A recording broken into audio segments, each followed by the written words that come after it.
আজকে আমাদের জুমার নামাজের আলোচনা বিষয় হবে অভিশপ্ত ইহুদি জাতিদের ইতিহাস, ইহুদি জাতি কারা এবং বনী ইসরাইল কারা, এদের সম্পর্কে আল্লাহ তাআলা কোরআন শরীফে অসংখ্য কথা বলেছেন। এই ইহুদি যারা আমাদের ফিলিস্তিনি ভাই বোনদের উপর নির্যাতন করতেছে, এরা কারা, এদের ইতিহাস সম্পর্কে ইনশাআল্লাহ আজকে আমরা প্রথম পর্ব সম্পর্কে জানব। সর্বপ্রথম ইহুদি এই জাতিটা কোথায় থেকে এসেছে? ইহুদি ধর্মটা ইব্রাহিম আলাইহিস সালাতু ওয়াস সালামকে বলা হতো আবুল আম্বিয়া। ইব্রাহিম আলাইহিস সালাতু ওয়াস সালামের দুইজন সন্তান ছিল, একজনের নাম ছিল ইসহাক আলাইহিস সালাতু ওয়াস সালাম, অপরজনের নাম ছিল ইসমাইল আলাইহিস সালাতু ওয়াস সালাম।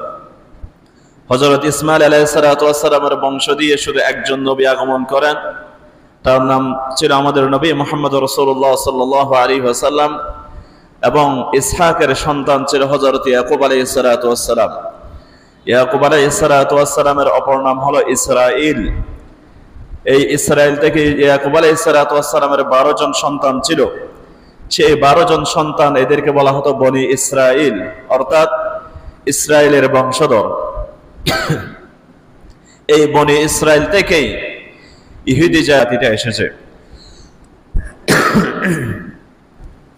ইয়াকুব আলাইহিস সালামের জন্ম ঐতিহাসিক গণের মতে আজ থেকে প্রায় 3800 থেকে 4000 বছর পূর্বে হয়েছিল।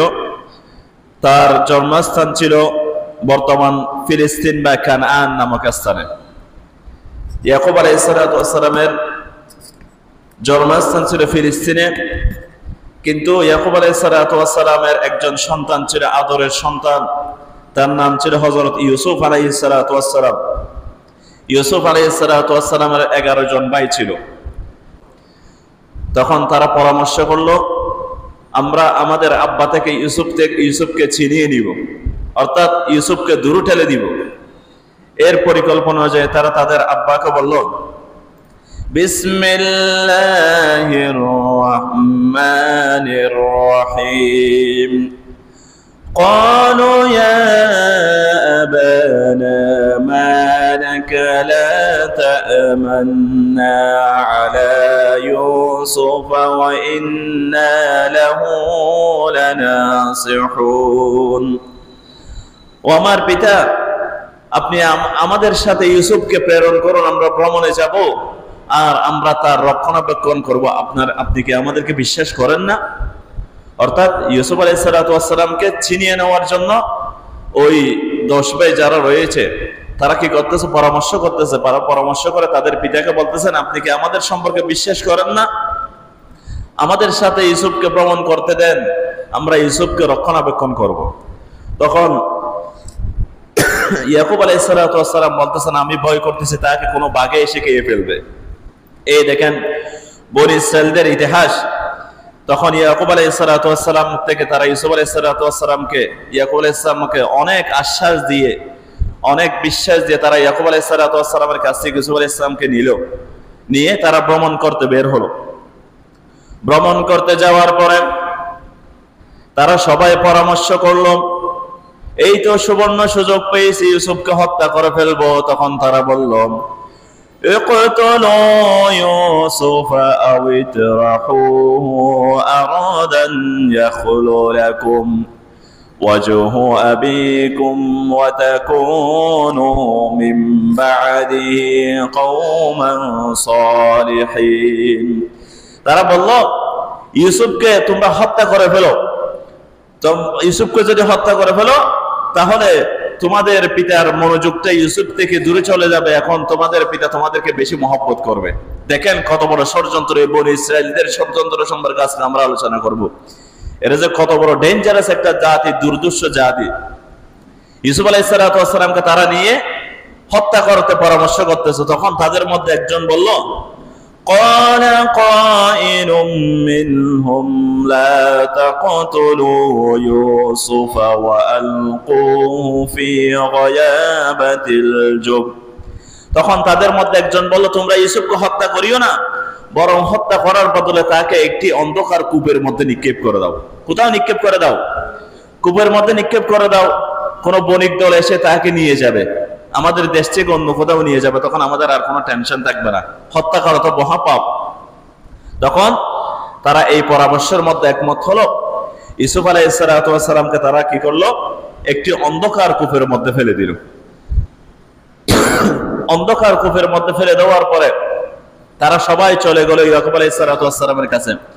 ইয়াকুব আলাইহিস সালামকে একটা জামা দেখাচ্ছে, তারা সেখানে কিছু একটা ছাগল জবাই করে সেই ছাগলটা তারা খাওয়ার পরে ছাগলের রক্তগুলো সেই জামার মধ্যে মেখে ফেললো। মাখার পরে তাদের ইয়াকুব আলাইহিস সালামকে গিয়ে বলতেছেন, আমরা তো ইউসুফকে অনেক চেষ্টা করেছি রক্ষণাবেক্ষণ করার জন্য, কিন্তু আপনি যেটা সন্দেহ করেছিলেন সেই সন্দেহই মানে এটা সংগঠিত হয়ে গেছে, ইউসুফকে তো বাঘে খেয়ে ফেলছে। ইউসুফকে তো খেয়ে ফেলছে। তখন ইয়াকুব আলাইহিস সালাম বলছে, তো ওই প্রমাণ কই? বলছেন এই দেখেন জামা। তখন দেখতেছে জামার কোথাও কোনো চিরা নেই। তখন ইয়াকুব আলাইহিস সালাম বলছেন, বাঘ এটা কেমন বাঘ? কোনো চিরা নেই, কোথাও ফাড়া নেই, বাঘটা ইউসুফের জামা খুলে কি ইউসুফকে খেয়ে ফেলেছে? তখন ওই বনী ইসরাঈলেরা বলতেছে, আমাদেরকে কি আপনি বিশ্বাস করবেন না? তখন ইয়াকুব আলাইহিস সালাম বলছেন, ফাসাবরুন জামিলুন ওয়াল্লাহু মুস্তাআন ওয়ালা মা তাসিবুন, আমি উত্তম ধৈর্য ধারণ করতেছি এবং আমার যত অভিযোগ আমি আমার আল্লাহর কাছে পেশ করতেছি, কারণ তোমাদের কাছে যদি আমি 1000 বার ইউসুফকে খুঁজি তোমরা আমার ইউসুফকে এনে দিবে না।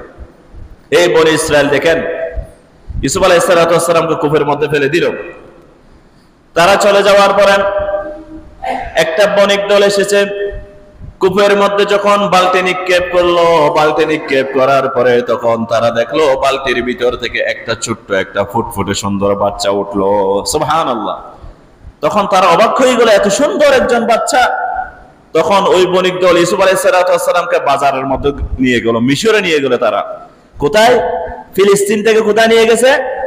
মিশরে নিয়ে গেছে। দেখেন এগুলো কাহিনী যদি স্টেপ বাই স্টেপ মনে রাখেন তখন বুঝতে পারবেন বনী ইসরাঈলদের কাহিনী। ফিলিস্তিন থেকে ইউসুফ আলাইহিস সালামকে মিশরে নিয়ে মিশরের মধ্যে বাজারের মধ্যে ইউসুফ আলাইহিস সালামকে বিক্রি করার জন্য বাজারের মধ্যে তুললো। তখন মিশরের তৎকালীন একজন মন্ত্রী আজিজে মিশর ইউসুফ আলাইহিস সালামকে ক্রয় করলো। ইউসুফ আলাইহিস সালামকে কি করলো? ক্রয় করার পরে ইউসুফ আলাইহিস সালামকে রাজপ্রাসাদে নিয়ে গেল। কি নিয়ে গেল? রাজপ্রাসাদে নিয়ে গেল। ইউসুফ আলাইহিস সালামকে রাজপ্রাসাদে নিয়ে যাওয়ার পরে গিয়েছিলেন দাস হিসেবে। ঘটনা যেহেতু অন্যদিকে আমি সেগুলো বলবো না। ইউসুফ আলাইহিস সালাম অনেক কষ্ট করে অনেক বছর পরে জেলের মধ্যে গিয়েছেন, বিভিন্ন অপবাদ দিয়েছেন ইউসুফ আলাইহিস সালামকে। শেষমেশে ইউসুফ আলাইহিস সালাম মিশরের রাজা হলেন। মিশরের রাজা হওয়ার পরে ইউসুফ আলাইহিস সালামের যখন মিশর এবং এই ফিলিস্তিনের মধ্যে দুর্ভিক্ষ দেখা দিয়েছিল, ফিলিস্তিন থেকে এই 11 ভাই তারা এসেছিল, খাবারের জন্য এসেছিল। তখন ইউসুফ আলাইহিস সালাম তাদেরকে চিনে ফেলেছিল। তাদেরকে কি করে ফেলেছিল? তিনি এখন মিশরের রাজা। তখন ইউসুফ আলাইহিস সালাম তখন তাদের পরিচয় প্রকাশ করলেন। ইউসুফ আলাইহিস সালাম নিজের পরিচয় প্রকাশ করার পরে তারা বলল, আমাদেরকে ক্ষমা করে দাও। তখন ইউসুফ আলাইহিস সালাম বলছে, আমার আব্বা আছে, আমার আম্মা রয়েছে, সৎ মা ছিল, তাদেরকে নিয়ে আসো ফিলিস্তিন থেকে। তখন ইয়াকুব আলাইহিস সালাম সহ তার বংশের তারা ছিল সবাই ফিলিস্তিন থেকে মিশরে চলে আসলো। কোথায় চলে আসলো? মিশরে চলে আসার পর এখন তারা শাসক বংশ মিশরে এখন ইউসুফ আলাইহিস সালাম, ইয়াকুব আলাইহিস সালাম, ইউসুফ আলাইহিস সালামের অধীনে সমগ্র মিশর পরিচালিত হচ্ছে। ইউসুফ আলাইহিস সালাম ইন্তেকাল করলো। ইউসুফ আলাইহিস সালাম ইন্তেকাল করার পরে ওই যে বনী ইসরাঈলের খাসলত, তারা আস্তে আস্তে আস্তে ইসলাম ধর্ম থেকে দূরে সরে গেল। দূরে সরে যাওয়ার পরে মিশরের মধ্যে যারা আসল মিশরীয় ছিল তাদেরকে কিপ্তি বলা হতো। তাদেরকে কি বলা হতো? সেই কিপ্তি বংশের মধ্যে একজন শাসনপান গ্রহণ করলো, তার নাম ছিল ফেরাউন। তার নাম ছিল কি? ফেরাউন। দেখেন শাসনভার এখন মিশরীয়দের, ফিলিস্তিনি বাসীদের থেকে কাদের কাছে চলে গেছে? মিশরে চলে গেছে, ফেরাউনের কাছে চলে গেছে। এই ফেরাউনদের বংশধরদের কাছে যেতে যেতে মূসা আলাইহিস সালামের সময় যে ফেরাউন, সে ছিল খুবই দুর্দর্শ, বড় সন্ত্রাস। সেই ফেরাউন একদিন হঠাৎ ঘুমাচ্ছে, ঘুমের মধ্যে স্বপ্ন দেখলো ফেরাউন। তখন হঠাৎ করে একটা নক্ষত্র এসে সমগ্র মিশরের অধিবাসীদের, কিপ্তিদের যে গড়গুলো ছিল আসল মিশরীয়, এদের গড়গুলো জ্বালিয়ে দিচ্ছে। এদের গড়গুলো কি করে দিচ্ছে? তখন সে হতবাক হয়ে গেছে। রাতের মধ্যে, দিনের মধ্যে জ্যোতিষীদেরকে ডাকলো, আমি এরকম স্বপ্ন দেখলাম। তখন জ্যোতিষীরা বলল, যারা বনী ইসরায়েলের বংশধর ছিল, যারা ফিলিস্তিন থেকে এসেছে, আপনি যাদেরকে দাস হিসেবে নিয়েছেন, দেখেন বনী ইসরায়েলরা এখন দাস। এর আগে ছিল তারা কি রাজা, রাজা থেকে এখন তারা কি হয়ে গেছে, দাস হয়ে গেছে। যাদেরকে দাস হিসেবে নিয়েছেন তাদের বংশ থেকে একজন সন্তান আসবে, সেই সন্তান আপনার সাম্রাজ্য ছারখার করে দিবে, ধ্বংস করে দিবে। তখন ফেরাউন বলল, আজকে থেকে বনী ইসরায়েলের বংশ থেকে যত সন্তান আসবে তাদেরকে হত্যা করো। নাউযুবিল্লাহি মিন যালিক, তাদেরকে কি করো, হত্যা করো। বনী ইসরায়েল ইহুদি, এদের সাথে সবচেয়ে বেশি রিলেটেড সম্পর্ক মুসা আলাইহিস সালাতু ওয়াস সালামের সাথে। মুসা আলাইহিস সালাতু ওয়াস সালামের আগমন ঠেকানোর জন্য ফেরাউন অনেক ষড়যন্ত্র করেছিল, কিন্তু ফেরাউনের ষড়যন্ত্র টিকে নাই আল্লাহ তাআলার কৌশলের সামনে। মুসা আলাইহিস সালাতু ওয়াস সালাম বড় হয়ে গেলেন, বড় হয়ে আবার কানানের মধ্যে ভ্রমণ করলেন। আবার মুসা আলাইহিস সালাতু ওয়াস সালাম মিশরের মধ্যে আসলেন। মিশরের মধ্যে এসে ফেরাউনের সাথে অনেক মোকাবিলা করেছেন, বিভিন্ন ঘটনায় এগুলো আমি বলতেছি না।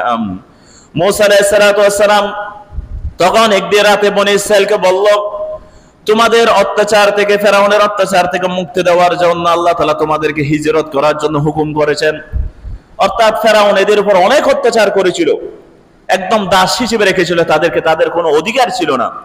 তখন মুসা আলাইহিস সালাতু ওয়াস সালাম এই বনী ইসরায়েলদেরকে নিয়ে মিশর থেকে পালিয়ে যাচ্ছে। মিশর থেকে কি করে যাচ্ছে, চলে যাচ্ছে, হিজরত করে যাচ্ছে।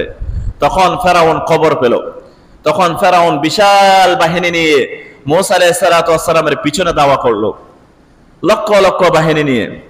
তখন মুসা আলাইহিস সালাতু ওয়াস সালাম বনী ইসরায়েলদেরকে নিয়ে যেতে যেতে যেতে সমুদ্রের উপকূল পর্যন্ত পৌঁছে গেল।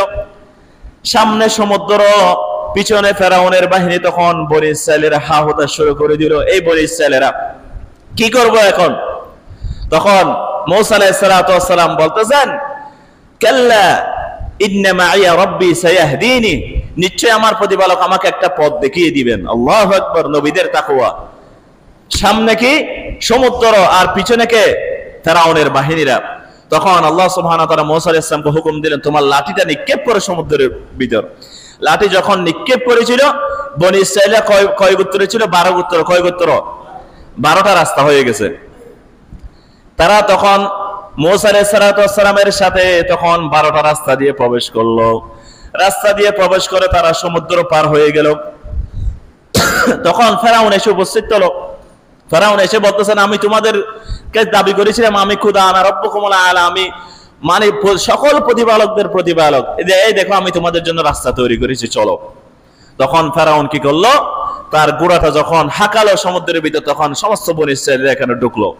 তখন আল্লাহ সুবহানাহু ওয়া তাআলা সমুদ্রকে হুকুম দিলেন, সমুদ্র মিলিয়ে যাও। সমুদ্র কি করে যাও, মিলিয়ে যাও। তখন ফেরাউন হাবুডুবু খেতে খেতে খেতে খেতে, তখন ফেরাউন যখন মৃতপ্রায় অবস্থায় আছে, তখন বলছেন, আমি মুসা এবং হারুনের প্রতিপালকের উপর ঈমান আনতেছি। তখন আল্লাহ তাআলা বলছেন, আল-আন, এখন তুমি এখন ঈমান আনতেছো, এর আগে তো তুমি মুফসিদিনদের অন্তর্ভুক্ত ছিলা, লক্ষ লক্ষ মানুষকে তুমি হত্যা করেছিলে। ও ফেরাউন, তুমি প্রতিপালক আল্লাহ দাবি করেছিলে, নাউযুবিল্লাহি মিন যালিক।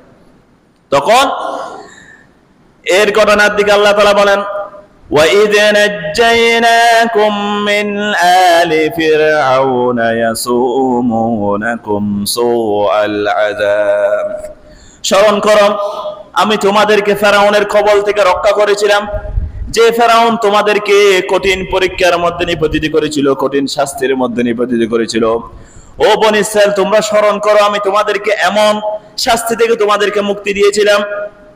তখন তারা ফেরাউনের মৃতদেহটা দেখার জন্য, তখন বনী ইসরায়েলরা বলতেছে, না আমরা তো বিশ্বাস করব না, আমরা কি করব না, বিশ্বাস করব না ফেরাউন যে মরে গেছে। তখন মুসা আলাইহিস সালাতু ওয়াস সালাম তখন আল্লাহর কাছে আবেদন করলো, ও আল্লাহ, এই ফেরাউনের ডেড বডিতে একটু দেখান বনী ইসরায়েলীদেরকে।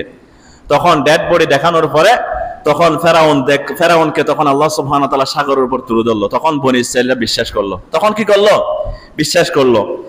এরপরে দেখেন আল্লাহ তাআলা তাদেরকে এত বড় শাস্তি থেকে মুক্তি দেওয়ার পরে, ফেরাউন থেকে মুক্তি দেওয়ার পরে, তারা সাগর পার হওয়ার পরে যখন চলতে লাগলো, তখন দেখলো একটা গোত্র মূর্তি পূজা করতেছে। কি করতেছে, মূর্তি পূজা। তখন তারা মুসা আলাইহিস সালাতু ওয়াস সালামকে বলল, মুসা, এই সম্প্রদায় যেভাবে মূর্তি পূজা করতেছে, আমাদেরকে কতগুলো মূর্তি বানিয়ে যাও, আমরা যেন ইবাদত করতে পারি এগুলো। নাউযুবিল্লাহ, কত বড় হঠকারী জাতি দেখেছেন। কিছুক্ষণ আগে আল্লাহ তাআলার মুজিজা দেখেছে, নবীর মুজিজা দেখেছে, আল্লাহ তাআলার মহাশক্তির নিদর্শন দেখেছে। তখন মুসা আলাইহিস সালাতু ওয়াস সালাম বলছে, তোমরা কি জাহেল সম্প্রদায়? তখন তারা এটা থেকে নিবৃত হলো। এটা থেকে নিবৃত হওয়ার পরে মুসা আলাইহিস সালাতু ওয়াস সালাম তাদেরকে রেখে তাওরাত কিতাব গ্রহণ করতে তুর পাহাড়ের মধ্যে গেলেন। তুর পাহাড়ের মধ্যে যাওয়ার পরে মুসা আলাইহিস সালাতু ওয়াস সালাম আল্লাহর সাথে কথা বলতেছেন। তখন এই বনী ইসরাইলের মধ্যে সবাই মুসা আলাইহিস সালাতু ওয়াস সালাম তার ভাই হারুন আলাইহিস সালাতু ওয়াস সালামকে রেখে গিয়েছিল। হারুনকে দায়িত্ব দিয়েছিল, তুমি বনী ইসরাইল এদের দায়িত্ব নাও, কারণ এরা বেশি ডেঞ্জারাস জাতি। তখন বনী ইসরাইলদের মধ্যে একজন মানুষ ছিল সামেরি। সে সামেরি একটা গাবি তৈরি করলো। কি করলো? কতগুলো স্বর্ণ দিয়ে একটা গাবি তৈরি করার পরে গাবির মধ্যে কিছু গাছ নিক্ষেপ করে দিল। যে ঘোড়া জিবরাইল আলাইহিস সালাতু ওয়াস সালাম একটা ঘোড়া নিয়ে সাগরের মধ্যে গিয়েছিল, সেই ঘোড়ার পদতলি থেকে কতগুলো মাটি নিয়ে এই গাবির ভিতর নিক্ষেপ করার পরে গাবিটা হাম্বা হাম্বা করলো। কি করলো? হাম্বা হাম্বা করতে শুরু করলো। তখন সামেরি বলল, ও বনী ইসরাইল, মুসা আলাইহিস সালাতু ওয়াস সালাম চলে গেছে, সে তোমাদের কাছে আর আসবে না, এটাই তোমাদের প্রভু, এইকে পূজা করো। নাউযুবিল্লাহি মিন যালিক। তখন তারা সবাই এই গাবি পূজার মধ্যে সূরা বাকারা, এই বাকারার এগুলো সূরা বাকারার মধ্যে, এই সূরার মধ্যে এগুলো বিস্তারিত বর্ণনা হয়েছে। আল্লাহ তাআলা বলেন, ওয়াত্তাখাযা কওমু মূসা মিন বাদিহি মিন হুলিহিম ইজলাম জাসাদান লাহু খুওয়ারুন আলাম ইয়ারাউ আন্না। মূসার পরে তার সম্প্রদায় অলংকার দিয়ে একটা মূর্তি বানিয়েছিল, গাবি বানিয়েছিল। সেই গাবি একটা শব্দ করত, হাম্বা হাম্বা। তখন আল্লাহ তাআলা বলছেন, তারা কি দেখে না এটা তাদের সঙ্গে কোনো কথা বলে না এবং তাদের কোনো প্রশ্নের জবাব দেয় না, অথচ তারা এটাকে উপাস্য হিসেবে গ্রহণ করেছিল। নাউযুবিল্লাহ। তখন মূসা আলাইহিস সালাতু ওয়াস সালাম 40 দিন পরে তাওরাত কিতাব নিয়ে তুর পাহাড় থেকে ফেরত আসলেন। ফেরত এসে দেখতেছেন হারুন আলাইহিস সালাম তাদেরকে অনেক নিষেধ করেছিলেন, কিন্তু তারা হারুন আলাইহিস সালামের কথা শুনে নাই। তিনিও কিন্তু নবী ছিলেন। মূসা আলাইহিস সালাতু ওয়াস সালাম রাগান্বিত অবস্থায় তাওরাতের ফলকগুলো মাটির মধ্যে নিক্ষেপ করে দিলেন, বেশি রাগান্বিত ছিলেন। মূসা আলাইহিস সালাতু ওয়াস সালাম তখন তাদেরকে বললেন, তোমরা এই গাবি পূজার মধ্যে কেন লিপ্ত হয়েছো? এই দেখেন, আজকে হিন্দুরা গরুকে মা বলে না। অনেক ঐতিহাসিকগণ বলেছেন এই গাবি পূজা এখান থেকে এসেছে, গরু পূজা। কোথায় থেকে? গরু পূজা এখান থেকে এসেছে। মূসা আলাইহিস সালাতু ওয়াস সালাম তাদেরকে বললেন, তোমরা এখানে এই গাবি পূজার মধ্যে লিপ্ত হয়ে গেছো কেন? তখন তারা বলল, আমাদেরকে সামেরি পথভ্রষ্ট করেছে। কি করেছে? সামেরি গুমরা করেছে। তখন মূসা আলাইহিস সালাতু ওয়াস সালাম আল্লাহর কাছে আবেদন করলেন, ও আল্লাহ, এদের কিভাবে আল্লাহ তাআলা আপনি তওবা কবুল করবেন? এরা তওবা করতে চায়। তখন আল্লাহ সুবহানাহু ওয়া তাআলা তাদেরকে তওবার একটা অপশন দিলেন। কি দিলেন? অপশন দিলেন। তাদের মধ্যে 3টা সম্প্রদায় ছিল। একটা সম্প্রদায় যারা গাবি পূজা করেছিল, দ্বিতীয় সম্প্রদায় যারা গাবি পূজা করে নাই, নীরব থেকেছিল, তৃতীয় সম্প্রদায় যারা গাবি পূজা করে নাই, নীরবও থাকা নাই, এদেরকে প্রতিহত করার চেষ্টা করেছিল। এদেরকে কি করেছিল? তৃতীয় দলকে আল্লাহ তাআলা মুক্তি দিয়ে দিয়েছেন। তৃতীয় দলকে আল্লাহ তাআলা কি করে দিয়েছেন? মুক্তি দিয়েছেন। যারা গাবি পূজা থেকে বিরত থেকেছিল, আবার এদেরকে নিষেধও করেছিল। দ্বিতীয় সম্প্রদায় যারা গাবি পূজা করে নাই কিন্তু নীরব ছিল। আল্লাহ তাআলা বলছেন, সবাই একটা মাঠের মধ্যে চলে যাও। তখন আল্লাহ সুবহানাহু ওয়া তাআলা একটা মেঘ আনয়ন করে দিলেন। যারা গাবি পূজা করে নাই তাদের প্রত্যেকের হাতে বলতেছেন আল্লাহ তাআলা, একটা তরবারি নাও। একটা কি নাও? তরবারি নেওয়ার পরে যারা গাবি পূজা করেছিল, সকাল থেকে এমন ভাবে তারা হত্যা করেছিল তরবারি দিয়ে, মারতে মারতে মারতে বিকেল পর্যন্ত তাফসীরি কিতাবের মধ্যে এসেছে 70,000 বনী ইসরায়েল হত্যার শিকার হয়ে গিয়েছিল। আল্লাহু আকবার। ওই যে কি করেছিল? গাবি পূজা করেছিল। তখন তারা মূসা আলাইহিস সালাতু ওয়াস সালামের কাছে আবেদন করছে, ও মূসা, আমাদের বনী ইসরায়েলটা সব ধ্বংস হয়ে যাবে, আমাদের বংশধর শেষ হয়ে যাবে, আল্লাহর কাছে আবেদন করো। তখন বিকেল যখন হলো, মূসা আলাইহিস সালাতু ওয়াস সালাম আল্লাহর কাছে আবেদন করলেন। তখন আল্লাহ তাআলা তাদের যারা জীবিত ছিল সবার তওবা কবুল করেছেন। সবার তওবা কি করেছেন? কবুল করেছেন। এরপরে দেখেন এরা কত বড় ডেঞ্জারাস জাতি বনী ইসরায়েল। তাদের তওবা কবুল করার পরে মূসা আলাইহিস সালাতু ওয়াস সালামের হাতে তারা বায়াত নিল। কিছুদিন পরে তখন মূসা আলাইহিস সালাতু ওয়াস সালাম তাদের সামনে যখন তাওরাত কিতাব পাঠ করে শোনাচ্ছেন, তখন বনী ইসরায়েল আবার বলে উঠলো, এটা কার বাণী? আমরা তো আল্লাহর কথা শুনি নাই, তুমি আল্লাহর কথা শুনেছো। আমরা আল্লাহর কথা যতক্ষণ পর্যন্ত শুনবো না নিজ কানে, ততক্ষণ পর্যন্ত আমরা এই তাওরাত গুলো বিশ্বাস করবো না। নাউযুবিল্লাহ। এটা হলো তৃতীয়তম হটকারীরা। মানে আল্লাহ তাআলার কথা শ্রবণ করবে। মুসা আলাইহিস সালাম যেভাবে শ্রবণ করেছিল সেভাবে শ্রবণ করবে, নইলে আমরা তাওরাত কিতাব কি করব না, বিশ্বাস করব না। তখন মুসা আলাইহিস সালাম বলতেছেন, ঠিক আছে, তাহলে তোমাদের কাছ থেকে 70 জন নেতা নির্বাচিত করো।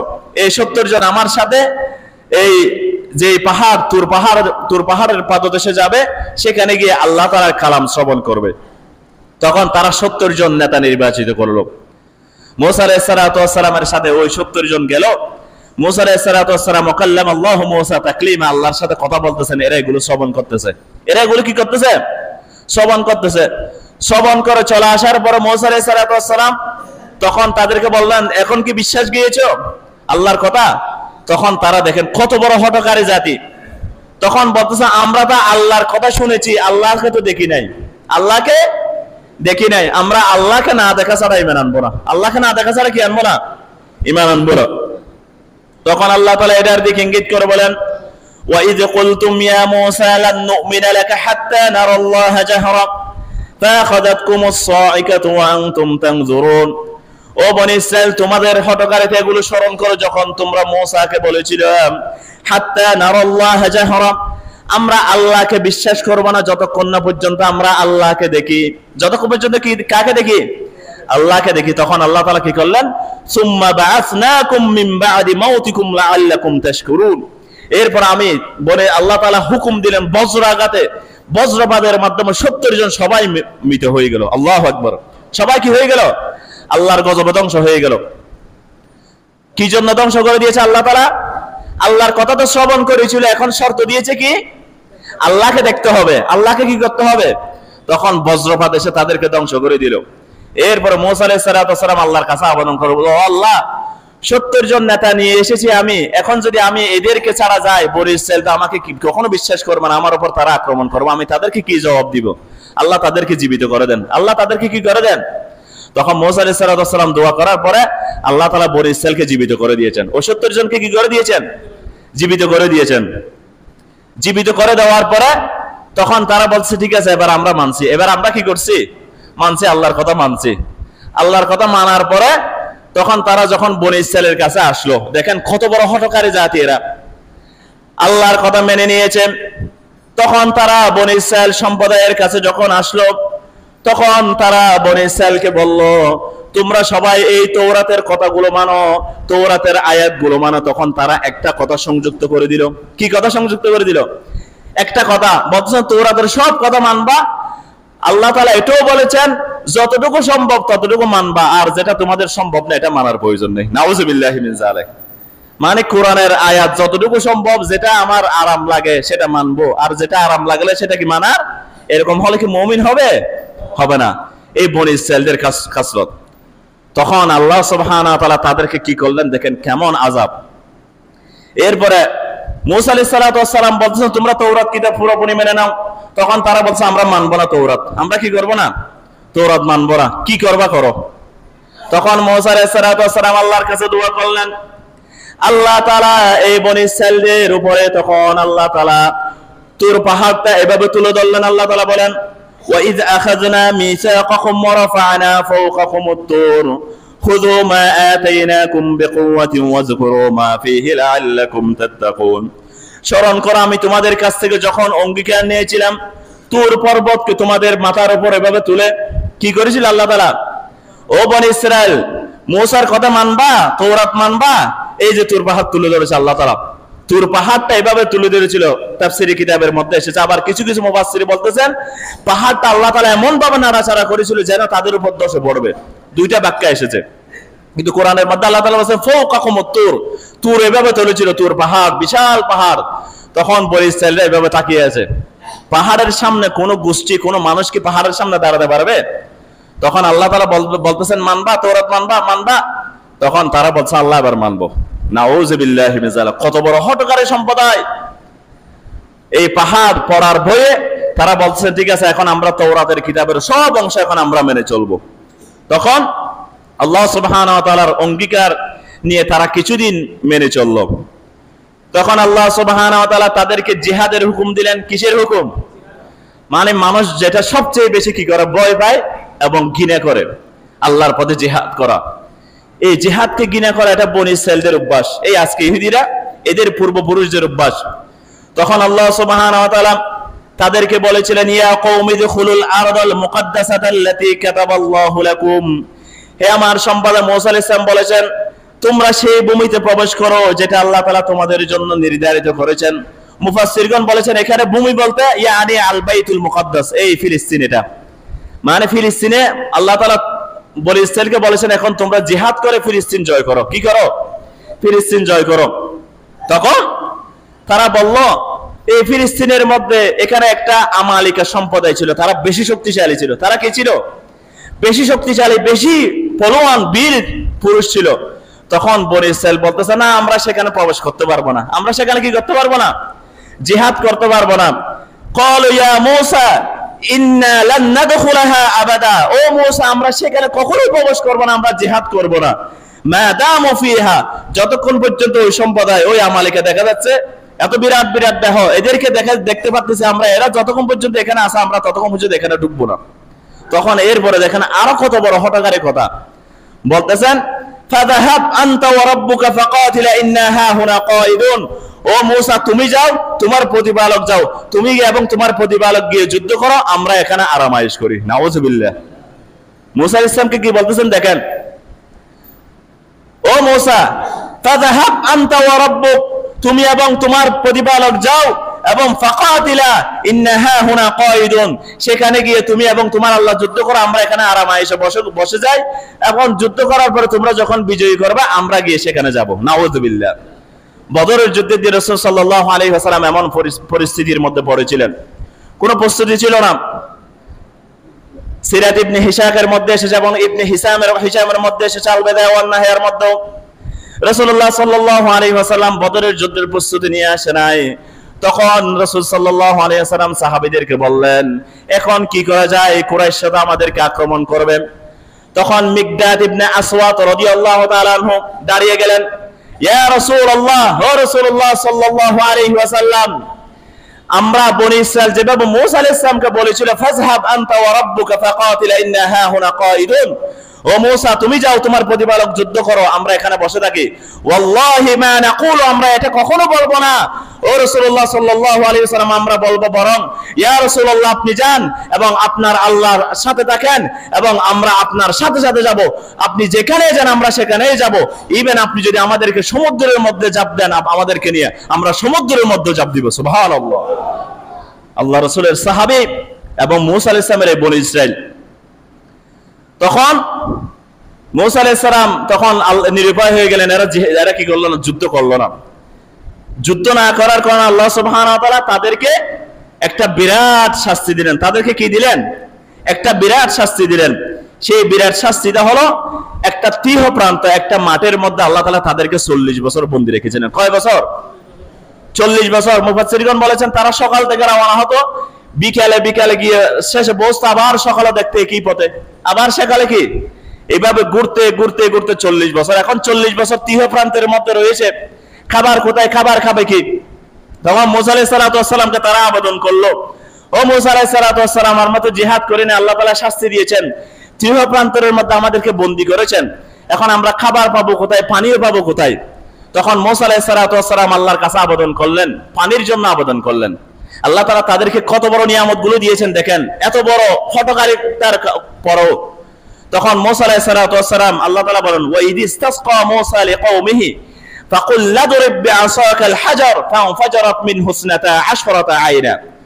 স্মরণ করো, যখন মূসা আলাইহিস সালাতু ওয়াস সালাম নিজ জাতির জন্য পানি চেয়েছিল, তখন আমি বললাম স্বীয় লাঠি দ্বারা আঘাত করো, ফানফাজারাত মিনহু ইসনাতা আশরাতা আইনা, তখন পাথর থেকে 12টা ঝর্ণা বের হয়ে গেল। সুবহানাল্লাহ।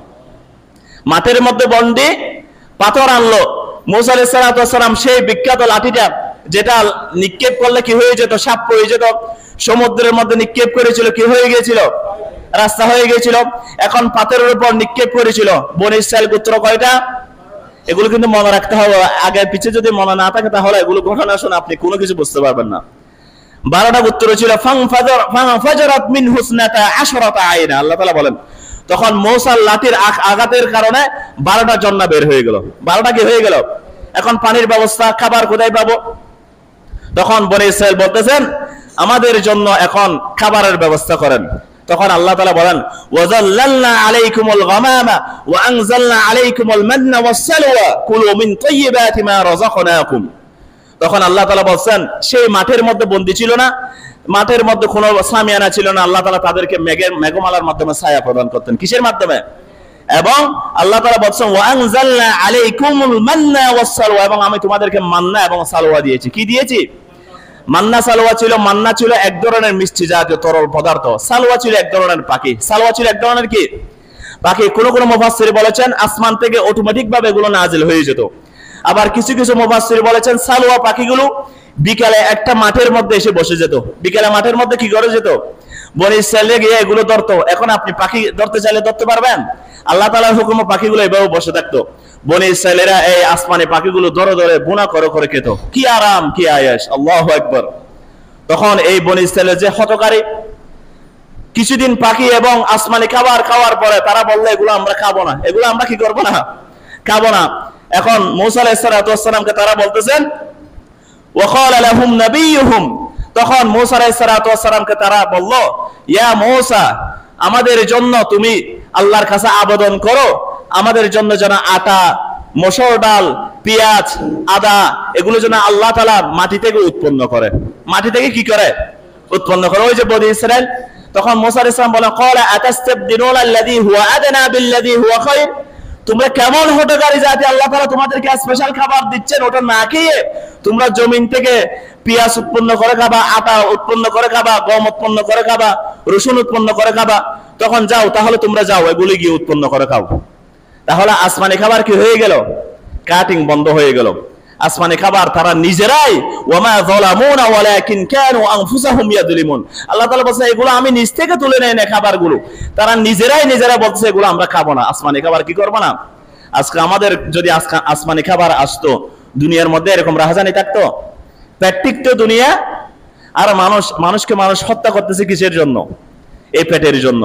মানুষ রাহাজানি করতেছে কিসের জন্য? এই পেটের জন্য। মানুষ পরিশ্রম করতেছে কিসের জন্য? এই পেটের জন্য। তখন এই বনি ইসরাইলের কোনো চিন্তা ছিল না। তখন তারা কি করলো? এই আসমানি খাবারগুলো বাদ দিয়ে পেঁয়াজ এবং রসুন চেয়ে নিল। এরপর মূসা আলাইহিস সালাতু ওয়াস সালামের ইন্তেকাল হয়ে গেল। ঘটনা সংক্ষিপ্ত করতেছি। মূসা আলাইহিস সালাতু ওয়াস সালামের ইন্তেকাল হয়ে যাওয়ার পরে তারা তখন এবার বলল, আল্লাহ তাআলা মূসা আলাইহিস সালাতু ওয়াস সালামের পরে ইউশা ইবনে নুন আলাইহিস সালাতু ওয়াস সালামকে নবী হিসেবে নির্ধারণ করেছিলেন তাদের। ইউশা ইবনে নুন আলাইহিস সালাতু ওয়াস সালামকে তারা বলল আমরা এখন আল্লাহর পথে যুদ্ধ করব। তখন ইউশা ইবনে নুন বলেন তো আল্লাহ যদি তোমাদেরকে হুকুম দেন আবার এটা কি ত্যাগ করবা? তখন তারা বলল না, আমরা এখন যুদ্ধ করব। তখন আল্লাহ তাআলা বলছেন ঠিক আছে, যুদ্ধ যখন করবা সবাই বেরিয়ে পড়ো। তখন তারা বলল যুদ্ধের জন্য তো একজন সেনাপতির প্রয়োজন। কিসের প্রয়োজন? সেনাপতির প্রয়োজন। আমাদের জন্য একজন সেনাপতি নির্বাচিত করুন। তখন আল্লাহ সুবহানাহু ওয়া তাআলা তৎকালীন একজন সেনাপতি নির্বাচিত করেছিলেন, তার নাম ছিল তালুত। তার নাম ছিল কি? তালুত। তখন আল্লাহ তাআলা যখন তালুতকে সেনাপতি নির্বাচিত করেছিল, তখন তারা বলছে আমরা তালুতকে মানবো না। তালুতকে কি করবো না? কারণ তালুত ছিল একটু গরিব প্রকৃতির। তালুত ছিল একটু কি প্রকৃতির? তখন বনি ইসরাইল বললে আমরা তো অনেকে সম্পদশালী রয়েছে, তালুত তো গরিব, এর নেতৃত্বে আমরা মানবো না। তখন আল্লাহ সুবহানাহু ওয়া তাআলা তখন তাকে বললেন ওয়াজাদাহু বাসতাতান ফিল ইলমি ওয়াল জিসম, তোমরা তালুতের নেতৃত্ব মানবে না, কারণ আমি তাকে ইলম দিয়েছি, তাকে হিকমত দিয়েছি, তাকে আমি সমৃদ্ধ করেছি, জ্ঞানী করেছি এবং তাকে শক্তিশালী করেছি। তাহলে নেতৃত্বের গুণাবলী কয়টা পাওয়া গেল এখানে? কয়টা পাওয়া গেল? দুইটা। একটা হলো প্রজ্ঞা থাকতে হবে, একটা হলো ইলম থাকতে হবে, আপনাকে নলেজ জ্ঞানবান হতে হবে। দ্বিতীয়টা হলো আপনাকে শক্তিশালী হতে হবে, আপনাকে কি হতে হবে?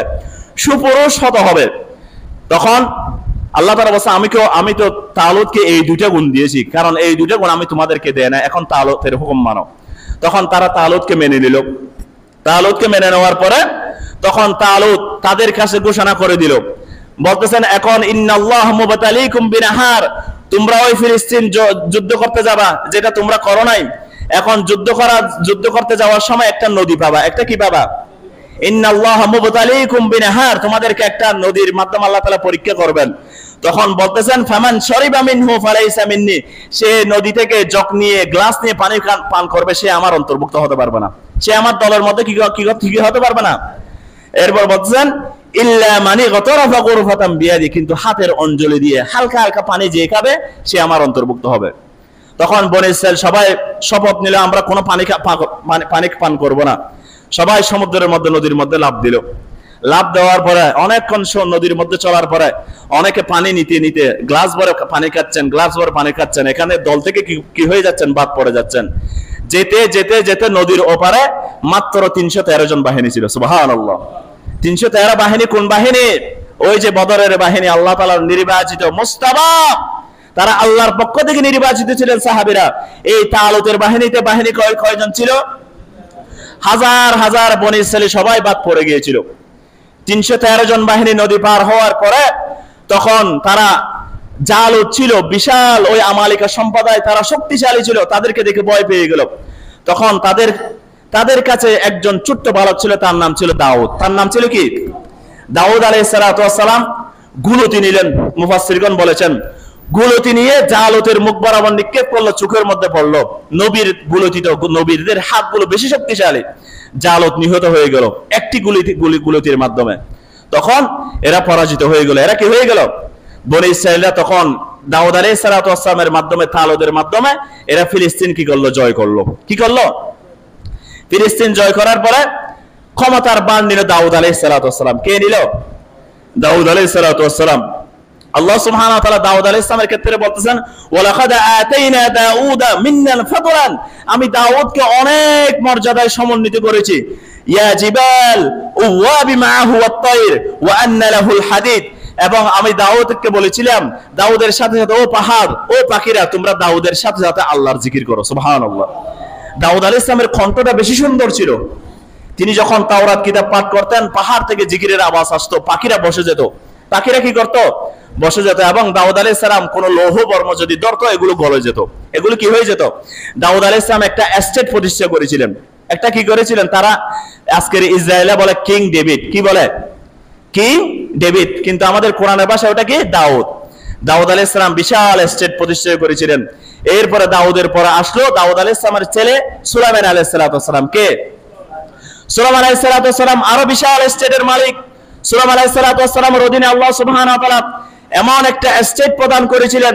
সুলাইমান আলাইহিস সালামের অধীনে জিনেরা ছিল, সুলাইমান আলাইহিস সালামের অধীনে পাখিরা ছিল। সুলাইমান আলাইহিস সালাম পশু পাখিদের কথাগুলো শুনতেন, এবং আল্লাহ সুবহানাহু ওয়া তাআলা বাতাসকে সুলাইমান আলাইহিস সালামের অধীনে করে দিয়েছিলেন। কি করে দিয়েছিলেন? সুলাইমান আলাইহিস সালাম আল্লাহর কাছে দোয়া করেছেন, ও আল্লাহ, আমাকে এমন একটা রাজত্ব দিন যে রাজত্বের অধিকারী আমার আগে বা আমার পরে কেউ হতে পারবে না। আমার আগে বা আমার পরে, এমন আজকের সায়েন্স বা টেকনোলজি যতই উন্নত হোক, সুলাইমান আলাইহিস সালাম যে রাজত্ব প্রতিষ্ঠিত করেছিলেন, এই রাজত্বের দ্বারা কাছেও যেতে পারবে না। আজকে কোন সায়েন্টিস্ট একটা তক্তাকে উড়াতে পারবে ইঞ্জিন ব্যতীত? কোন হেলিকপ্টার ইঞ্জিন ব্যতীত উড়বে? সুলাইমান আলাইহিস সালাম বসতেন কুরসির মধ্যে, দাম উড়ে যেত। কোন সায়েন্টিস্ট আজকে পিঁপড়াকে নিয়ন্ত্রণ করতে পারবে? পিঁপড়ার কথাগুলো বুঝবে? সুলাইমান আলাইহিস সালাম বুঝতেন। এবং কোন বৈজ্ঞানিক কোন জিন জাতিকে কি বশ করতে পারবে? বশ করতে পারবে না। সুলাইমান আলাইহিস সালামকে আল্লাহ সুবহানাহু ওয়া তাআলা জিন জাতিকে বশের মধ্যে এনে দিয়েছিলেন। তারা সুলাইমান আলাইহিস সালামকে বেশি ভয় পেতেন। বাদশা সুলাইমান বলে না, সুলাইমান আলাইহিস সালামের অধীনে আল্লাহ তাআলা বিশাল একটা এস্টেট দান করেছিলেন। এরপরে দেখেন সুলাইমান আলাইহিস সালাম তখন বাইতুল মুকাদ্দাস নির্মাণ করতেছেন। কি করতেছেন? বাইতুল মুকাদ্দাস নির্মাণ করতেছেন সুলাইমান আলাইহিস সালাম। এটা নির্মাণ করেছিল জিনেরা। কারা? এই যে আজকে আমরা বাইতুল মুকাদ্দাস দেখি ফিলিস্তিনের, এটা নির্মাণ করেছিল কারা? এই জিনেরা। কার অধীনে ছিল? সুলাইমান আলাইহিস সালামের অধীনে। সুলাইমান আলাইহিস সালাম যখন তার হায়াত শেষ, আল্লাহ তাআলা জানিয়ে দিলেন, তিনি একটা কাচের ঘরের মধ্যে ঢুকে গেলেন। তখন আইনের ঘর আর কি, সামনে থেকে দেখা যেত সুলাইমান আলাইহিস সালাম এভাবে দাঁড়িয়ে আছে। কোরআন শরীফের মধ্যে আল্লাহ তাআলা বলেন, এদিকে সুলাইমান আলাইহিস সালাম ইন্তেকাল করে ফেলছেন, জিনেরা কাজ করতেছেন সুলাইমান আলাইহিস সালামের ভয়ে। বাইতুল মুকাদ্দাস নির্মাণ করতে করতে যখন নির্মাণ কাজ শেষ হয়ে গেল, সুলাইমান আলাইহিস সালাম লাঠির মধ্যে উই পোকা ধরেছিল। কি ধরেছিল? দাম করে উই পোকা খেতে খেতে খেতে লাঠির মাথায় যখন আসলো, সুলাইমান আলাইহিস সালাম পড়ে গেলেন। জিনেরা হতবাক হয়ে গেল। জিনেরা কি হয়ে গেল? হতবাক হয়ে গেল। আল্লাহ তাআলা এমন এস্টেট প্রদান করেছিলেন এদেরকে। এরপরে দেখেন বনী ইসরাইলদের অবাধ্যতা, এরপরে এদের অবাধ্যতা, তাদেরকে আল্লাহ সুবহানাহু ওয়া তাআলা একটা ইবাদতের দিন দিয়েছিলেন, শনিবার। কিসের দিন? শনিবারের দিন আল্লাহ তাআলা বলেছেন, তোমরা সপ্তাহের অন্য দিন কাজ করতে পারবা, কিন্তু শনিবারে কি করবা না? ইয়াউমুস সাbt বলা হয়। তোমরা শনিবারে কোনো কাজকর্ম করতে পারবা না, শুধু আল্লাহর ইবাদত করবা। এরা ছিল জেলে। এরা ছিল কি? জেলে। আল্লাহ সুবহানাহু ওয়া তাআলা এদেরকে পরীক্ষা করার জন্য সপ্তাহে অন্যদিন বৃহস্পতিবার, শুক্রবার, বুধবার মাছ ধরতে গেলে কয়েক কেজি মাছ পেত। কয়েক কেজি কি করতো? শনিবার আসলে এদেরকে আল্লাহ তাআলা ইবাদতের কথা বলেছেন, এখন এরা ইবাদত করতো। আবার কেউ কেউ সাগরের পাড়ে এসে দেখতো মাছে কিলকিল কিলকিল শত শত মন টন টন মাছ এইভাবে ঘোরাফেরা করতে সমুদ্রের আশেপাশে। কি করতেছে? কোন দিন? শনিবারের দিন। কিন্তু আল্লাহ তাআলা নিষেধ করেছেন শনিবারে কি বন্ধ? সমস্ত কাজকর্ম বন্ধ। এই বনী ইসরাইল মাছের লোভ সামলাতে পারে নাই। কি করতে পারে নাই? তখন তারা কি করলো? আল্লাহর সাথে কৌশল অবলম্বন করলো। আল্লাহ সুবহানাহু ওয়া তাআলা বলেছেন তোমরা শনিবারে মাছ শিকার করিও না। তখন তারা শনিবারে মাছ শিকার করতো না। ওই সমুদ্র বরাবর কতগুলো জোড়া করে দিত। কি করে দিত? শনিবারে। তখন মাছ তো পানি যেদিকে আসবে সেদিকে চলে আসবে। তখন শনিবারে মাছগুলো এভাবে চলে আসতো, তারা রোববারে গিয়ে ধরতো। কারণ রোববারে কি করতো? আজকে মানুষ যেভাবে বলে ব্যাংকের ইন্টারেস্ট খাওয়া যায়, ঘুরিয়ে গাড়িয়ে বলে, এই বনী ইসরাইলরা এভাবে ঘুরিয়ে গাড়িয়ে হারামকে হালাল করে ফেলতো। হারামকে কি করে ফেলতো? হালাল করে ফেলতো। তখন আল্লাহ সুবহানাহু ওয়া তাআলা তাদেরকে এমন একটা আযাব দিলেন, ফাকুলনা লাহুম কুনু কিরাদাতান খাসিন। আল্লাহ তাআলা তাদেরকে বললেন যারা মাছ ধরেছিল তারা সবাই বানর হয়ে যাও। নাউযুবিল্লাহি মিন যালিক। এমন আযাব দুনিয়ার মধ্যে আল্লাহ তাআলা কাউকে দেন নাই। বানর বানিয়ে দিয়েছিলেন। তারা কয়েকদিন জীবিত ছিল। তাদের আত্মীয়-স্বজনদের সাথে যারা মাছ ধরে না তাদের সাথে কথা বলেছিল। ইবনে কাসির বলেন, তাফসীর ইবনে কাসিরের মধ্যে কয়েকদিন পরে তারা সবাই মরে গিয়েছিল। যারা বলে মানুষ বাঁদর থেকে এসেছে তারা এটা ভুল ধারণা। This is the one of the biggest misconception. এটা হলো সায়েন্টিস্টদের সবচেয়ে বড় ভুল ধারণা। ওই বানর যারা বানর হয়েছিল কোন কিরাদাতাল খাসিন, ওই বানর 2-3 দিন পরে সবাই মরে গিয়েছিল। সবাই কি হয়ে গিয়েছিল? তাদের কোনো বংশধর আসে নাই। এরপরে দেখেন বাইতুল মুকাদ্দাসের পরে এরপরে তাদের আরেকটা অপরাধ, তারা নবীগণকে হত্যা করত। তারা কি করত? ওয়ায়াকতুলুনান নাবিয়্যিনা বিগাইরিল হক। তারা নবীগণকে দিনে দুপুরে প্রকাশ্য, আল্লাহর নবীগণ যখন আল্লাহর পথে দাওয়াত দিতেন তখন বনী ইসরাইলীরা আল্লাহর নবীদেরকে দর দর হত্যা করত। তাফসীর ইবনে কাসিরের মধ্যে এসেছে ইবনে মাসউদ রাদিয়াল্লাহু তাআলা এর রাওয়ায়াতে বনী ইসরাইল কত বড় হত্যাকারী জাতি ছিল, তারা কিভাবে নবী হত্যা করত। নবীগণ এসে আল্লাহর পথে দাওয়াত দিতেন, ওটা করিও না, ওটা হালাল, ওটা হারাম, তোমরা ইসলামের পথে আসো, ওটা করো। তখন আজকে আমরা যদি ইসলামের কথা বলি, ওখানে বসে এলেমুর মজলিসে বসে, ওখানে বসে মানুষ তো চলে যায়। মানুষ তো না বসে কি করে যায়? চলে যায়।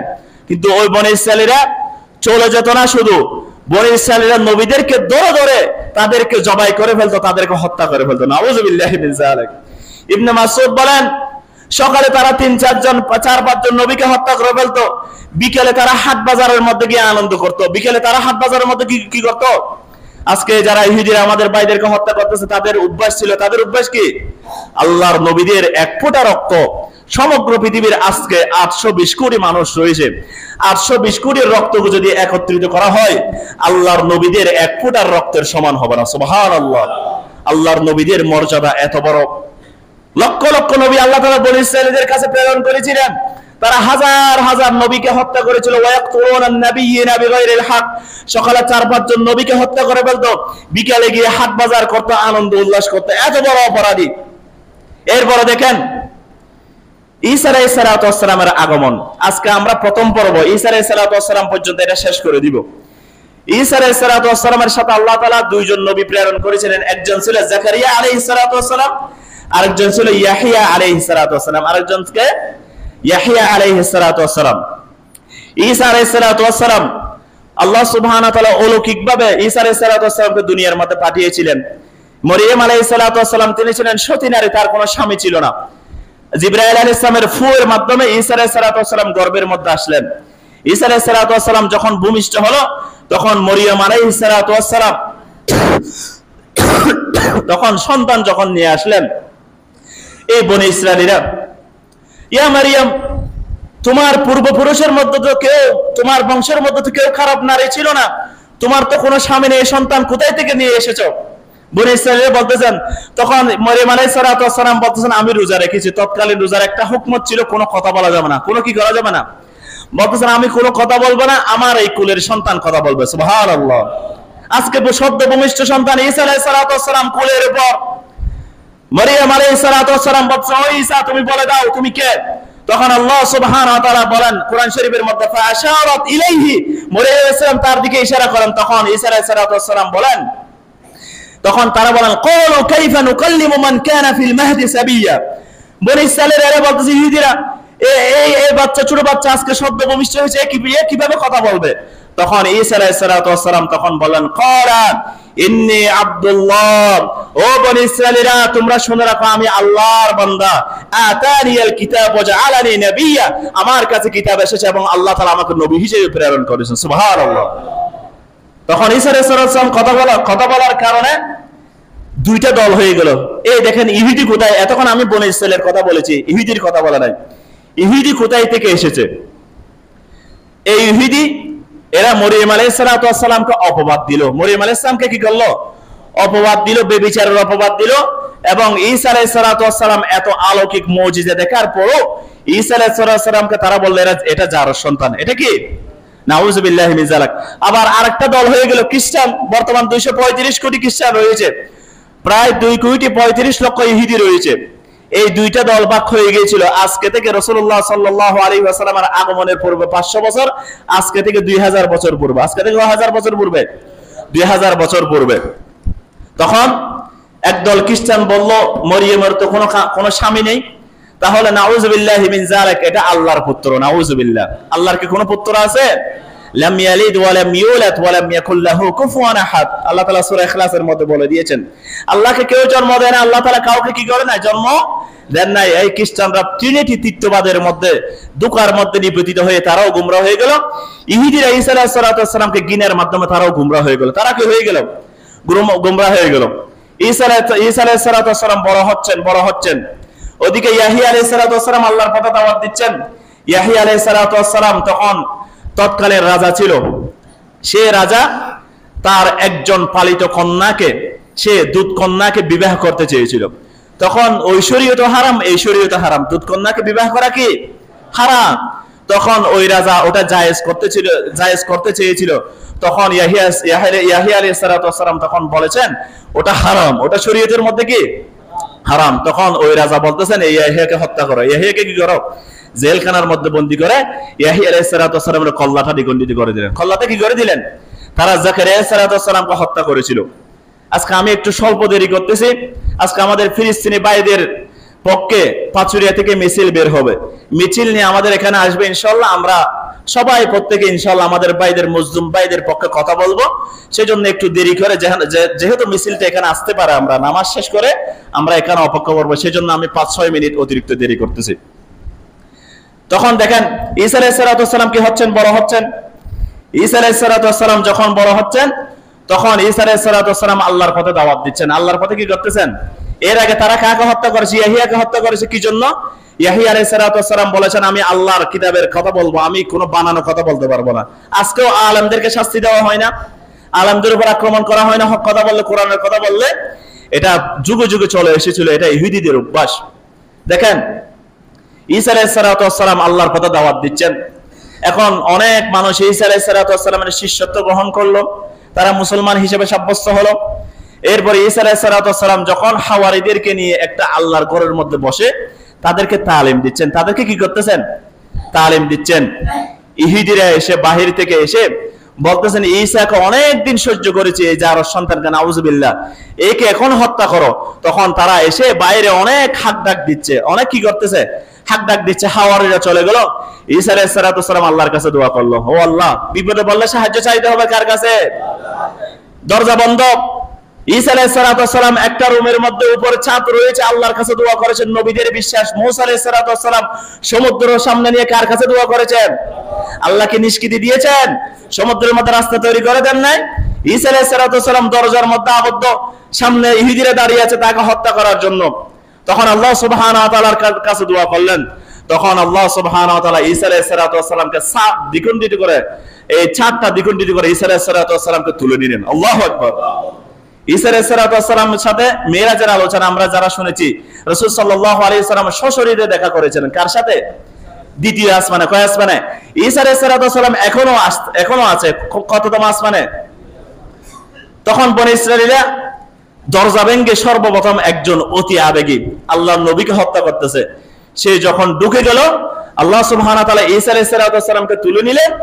সর্বপ্রথম যে ঢুকলো তার আকৃতিটা ঈসা আলাইহিস সালাম মতো করে দিলেন। আল্লাহু আকবার। বনী ইসরাঈলরা দলে দলে ঢুকতেছে, দেখতেছেন একজন ঈসা বসে আছে, আবার তাদের একজন যে ঢুকেছে সে নেই, আবার ঈসা কোথায়, আবার এটা দেখতেছে ঈসা, আমাদের ব্যক্তিটা কই। তখন তারা বলছে এতগুলো বলার সুযোগ নেই, একে ধরো একে ধরো একে ধরো, ক্রুশবিদ্ধ করো। তখন তারা গিয়ে ঈসা আলাইহিস সালামের প্রকৃতি, যে আল্লাহ তাআলা যার আকৃতিটা ধারণ করে দিয়েছিল, তাকে গিয়ে হত্যা করে ফেলেছে। নাউযু বিল্লাহি মিন যালিক। তখন তারা বলল আমরা ঈসাকে হত্যা করেছি। আমরা কাকে হত্যা করেছি? আল্লাহু আকবার। এই বনী ইসরাঈলীদের অভ্যাস, ইহুদিদের অভ্যাস। আমরা বলি মানুষ কিভাবে এভাবে মানুষকে হত্যা করতে পারে? মানুষের কি বিবেক নেই? ছোট ছোট বাচ্চাদেরকে তারা মেরে ফেলতেছে, তারা হত্যা করে ফেলতেছে। মানুষ কোথাও কোনো খাবার নেই, কোনো আশ্রয় নেই, এর উপরে তাদের উপরে বোমবিং করতেছে। এরা এতই নিকৃষ্ট, আল্লাহর নবীদেরকে হত্যা করতে এরা কণ্ঠবোধ করতো না, ঠিক কিনা? তাহলে এদের বিবেক কোথায় থাকবে? সেজন্য আমরা অনেকে আফসোস করি, এদের বিবেক আসলে এদের বিবেক নেই, এদের পূর্বপুরুষদের বিবেক। এরা কত হাজার হাজার নবীদেরকে হত্যা করেছে না? এরা এখনো ইহুদিরা ধারণা করে ঈসা আলাইহিস সালামকে তারা কি করেছে? মেরে ফেলেছে। তখন দেখেন আল্লাহ তাআলা এটা কোট করতেছে, ওয়া কাউলিহিম ইন্না কাতালনাল মাসীহা ঈসা ইবনে মারইয়াম। তারা বলল আমরা ঈসা ইবনে মারইয়ামকে মেরে ফেলেছি। আল্লাহ তাআলা বলেন ওয়ামা কাতালুহু, তারা ঈসাকে হত্যা করে নাই। ওয়ামা সারাবুহু, তারা শূলবিদ্ধ করতে পারে নাই। ওয়ালাকিন শুববিহা লাহুম, বরং এটা সম্পর্কে তারা সন্দেহের মধ্যে নিবেদিত হয়েছে। সন্দেহের মধ্যে কি হয়েছে? নিবেদিত হয়েছে। তখন আল্লাহ সুবহানাহু ওয়া তাআলা বলেন দাররাফাহুল্লাহু ইলাইহি, বরং আল্লাহ সুবহানাহু ওয়া তাআলা তার বান্দা ঈসাকে আল্লাহর দিকে তুলে নেন। সুবহানাল্লাহ। এবং ওয়াকান আল্লাহু আজিজান হাকিমা, নিশ্চয় আল্লাহ তাআলা পরাক্রমশালী এবং আল্লাহ সুবহানাহু ওয়া তাআলা প্রজ্ঞাময়। আল্লাহ সুবহানাহু ওয়া তাআলা কিময়? প্রজ্ঞাময়।